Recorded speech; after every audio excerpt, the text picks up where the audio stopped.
Blake Griffin plans to re-sign with the Clippers and is not open to leaving, sources telling Basketball Insider. Doc Rivers echoing those sentiments, adding that he believes Griffin retires as a Clipper. Rivers is not open to trade talks on Griffin or Chris Paul, and he's not worried about either player walking away in July. Stephen A., does Blake owe the Clippers? Yes, he does. First of all, let me say this. Blake is a star. He's box office. The Clippers should want to keep him. There's no doubt about that. He was hurt last year. I'm not going to hold his performance in the playoffs where he just averaged like 15 and 8. He was not healthy. He battled through. He missed 47 games last year, had a bevy of injuries. We understand that. The year before when he was playing and they got to Game 7 when they blew that Game 6 at the Staples Center in Los Angeles, and they were destined to face the Golden State Warriors in the conference finals, and they collapsed against the Houston Rockets. Blake Griffin averaged like 25, I think it was a 25, 12, and 6 that series. Blake Griffin's big time. There's no doubt about that. But the reason why I would say he owes the Clippers is because he's big time, but they have yet to play in the conference finals. Chris Paul is there. Chris Paul, and I keep saying this, and there's a distinction, and people disagree with it, feel free. Doesn't matter. Chris Paul is a 6-foot point guard. He's an orchestrator. He's a floor general. But when you are the Melos, the LeBrons, the Blake Griffins of the world, and people like that, whose size and athleticism are so imposing that you can make that kind of a difference, you've got to deliver the goods. And the fact that you haven't yet should be a bane in your existence to some degree. When you look at the Golden State Warriors and what has transpired now that they've got Kevin Durant, where are you going? I mean, Blake Griffin, the only conceivable place that he could go where you legitimately couldn't knock him, Max, if he were to get up and leave and go to Oklahoma City to join Russell Westbrook. And as great as I think Russell Westbrook is, as phenomenal as of an athlete and a talent as he is, from a point guard's perspective, why would you go to him when you got Chris Paul? That, to me, is the difference. And so as a result of that, I stay put where I'm at. I got Doc Rivers as my coach. I got Chris Paul as my point guard. I got DeAndre Jordan, who is a skywalker and a phenomenal athlete at the center position. I'm going to stick with that. And I'm going to roll the dice, and I think the Clippers may very well end up having the best chance to knock off the Golden State Warriors than anybody in the Western Conference, and that includes San Antonio. But that only exists if you keep Blake Griffin in tow. And if I'm the Clippers, you sign him to a long-term extension, you don't lose him. But if I'm Blake Griffin, I don't think about leaving. The Clippers have unfinished business, and it's got his name written all over it, just like CP3's. So the Clippers do have a chance to beat Golden State, because the other day we were arguing about that. I said Clippers fans are going to believe that they have a chance to beat Golden State. You said no. They have a chance. Oh, okay. They have a chance. I don't believe they will. Well, tape on that. They have a from the other chance. day. Look, you know that? I agree with you that it made sense for him to re-sign, because where else is he going to go? Boston, maybe you would say they need a superstar, maybe, but you ain't leaving L.A. with comparable talent to go to Boston. It's a better lifestyle. Okay. I get that. But the idea that he owes this franchise anything, to me, is ridiculous. First of all, an NBA player has no choice where they get drafted. He gets drafted to this team. They sign him to a rookie contract. You're not getting paid your market value, all that stuff. He makes them a destination. You know, I mean, Chris Paul winds up on the team. The NBA seemed to kind of direct him to the Clippers, but you could see that no one ever thought about playing for the Clippers before if they had really had it. All of a sudden, it's like, oh, Blake's there and DeAndre's getting better. But really, Blake made them a destination. He made them relevant. I don't think he owes them anything, but I think they owe him. But I do think that signing with the Clippers was a good idea. He's injury prone. He's shown that. There's a lot of money that he can collect, that he can, sign for and guarantee himself right now. And as you mentioned, when you look at the Western Conference, they have, of all the non-Warrior teams, they may have the best situation for him. And even if OKC did, Stephen A., he'd be trading up L.A. or trading down L.A. to go to Oklahoma City. I don't think a lot of people make that choice either. So it's a good idea for him to sign, but I don't think he owes them anything. Max Kellerman, Blake Griffin made the Clippers a desirable destination. We understand that. So what do? They get CP3. They get Doc Rivers. You have the talent around you, and you don't finish the deal.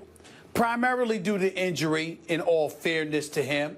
But you were there doing afternoon drive in L.A. You know some of those stories that was emanating out of there. Questions about the relationship with some of the players, whether it be CP3 or DeAndre Jordan. He punches some equipment manager, whoever it is, in the face because the dude was teasing him about how Blake wasn't winning and wasn't getting it done, and you overreact and hurt your hand and you're out for weeks because of that.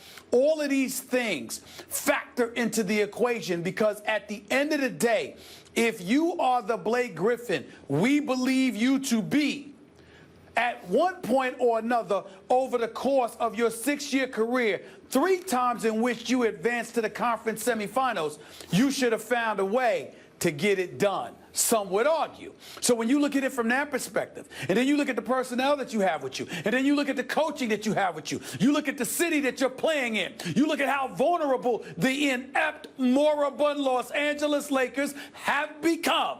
And then you couple all of that with the fact that KD now went to Golden State to try to ensure that they're going to be the team to beat in the Western Conference for years to come.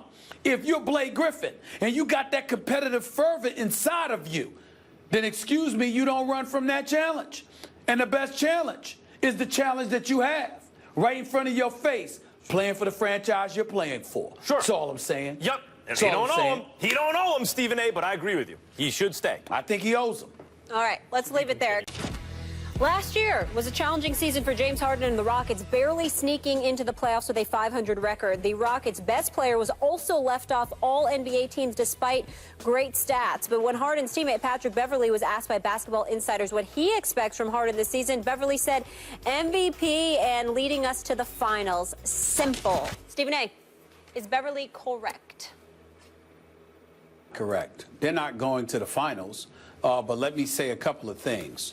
Patrick Beverley is one of my favorite players in the NBA. He is a pit bull, got the heart of a lion. He could play on my team any day of the week. He is hardcore. He gets after it. He defends. He's not an offensive player. He'll hit the occasional jump shot, make the occasional basket, but he's on there usually for defense and energy. He's as feisty as they come, and I'm sure he means what he says because he never looks at himself at being at a disadvantage. Because, Max, I'm here to tell you, I know the kid personally. He is one of the true rough riders in the game. He doesn't have Russell Westbrook talent, but he has Russell Westbrook heart.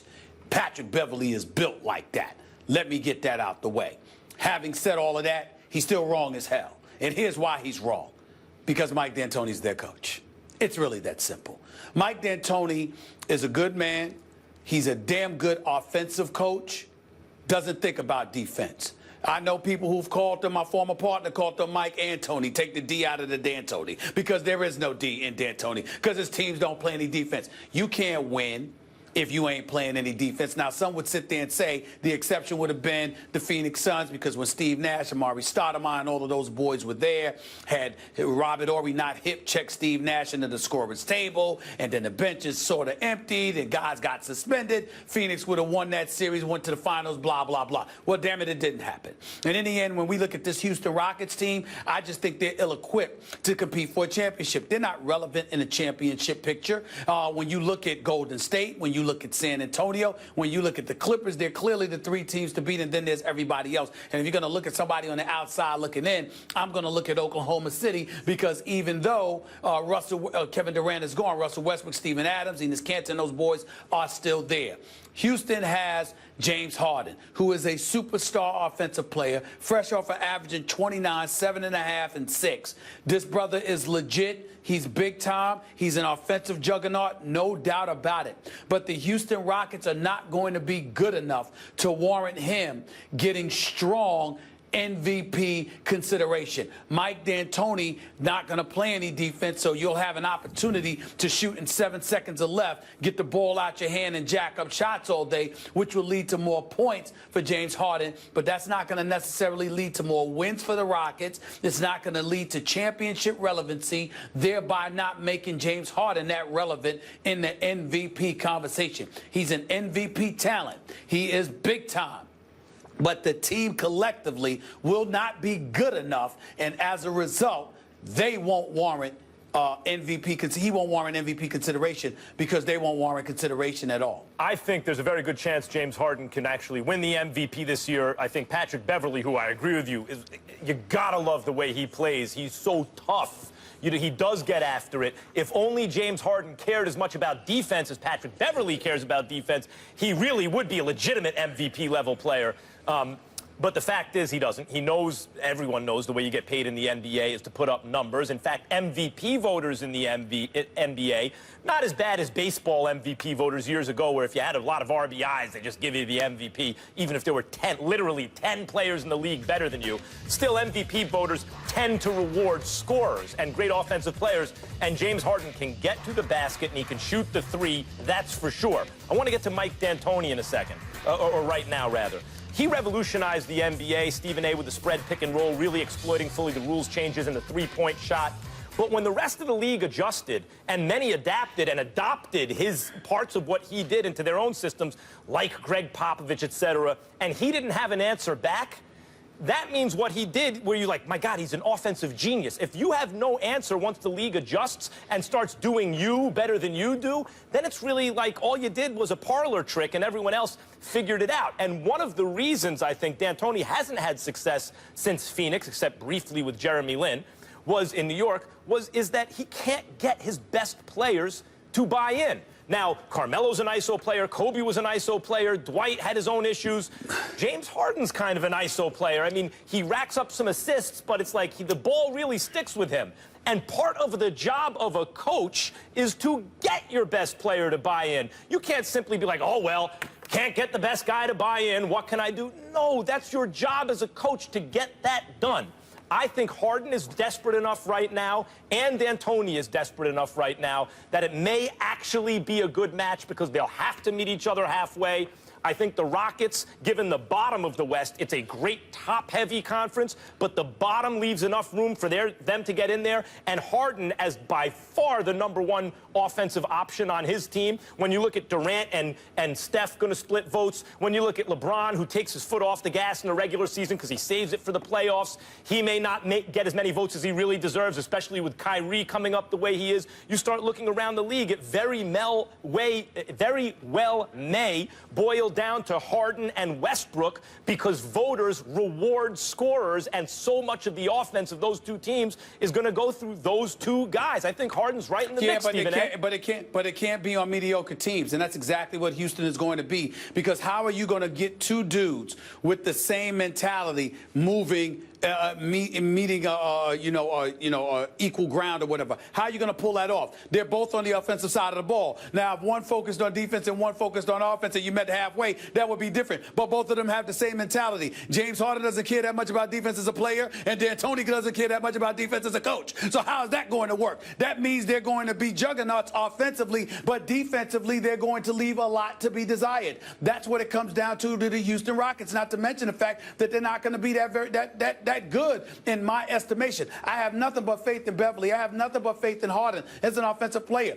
D'Antoni is going to put points on the board. They're going to play an exciting brand of basketball, and I think that Houston is to be respected in that regard. But defensively, as much as sensitive as Mike D'Antoni, is about that, and it's a shame because I can't stand being critical of him because he's such a nice man. He really, really is, Max. He really is a nice guy. But the bottom line is he doesn't give a damn about defense. And no matter what he says, his history, his resume shows that he does not give a damn about defense. He even incriminated himself when he was coaching the Lakers because he was getting mad at the media because the media talked about how he didn't focus on defense at all in practice. He said, what are you talking about? I spent 25 minutes on defense. That's what he said. That's a quote, okay? I think it was 25 Stephen or 30 A, I was calling him Mike D'Antoni from way back. There's no defense on, although his defensive efficiency is a little, you know, it looks even worse than it is because there's so many possessions because he wants to score so fast. He's not quite as bad defensively as given credit for,